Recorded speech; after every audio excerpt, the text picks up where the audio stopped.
Kung nabasa ang itlog ng kalapati, pwede pa kaya mabuhay ang sisiw?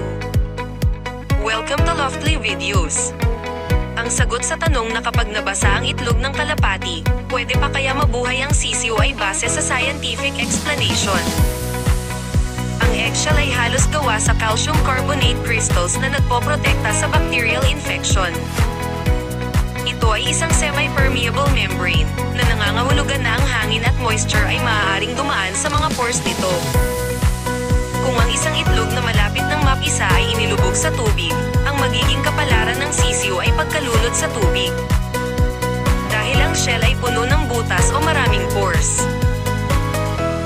Mayroong humigit kumulang 7,000 pores sa isang balat ng itlog. Ang kaunting tubig sa katawan ng kalapati na naglilimlim dito ay di masyadong makakaapekto sa itlog. Ngunit kung ang itlog ay nasa ilalim ng tubig ng matagal, ang embryo sa loob ay masusuffocate at magre-resulta ng pagkabubok. Ang resulta ay base pa rin sa tagal ng pagkalagay sa tubig at ilan ang tubig na pumasok. Maaaring hintayin muna ang 18 days para makita ang resulta ng pagkakabasa nito sa tubig. Sa loob ng 18 days, ito ay maaaring ma-develop, mapisa o hindi na mapisa.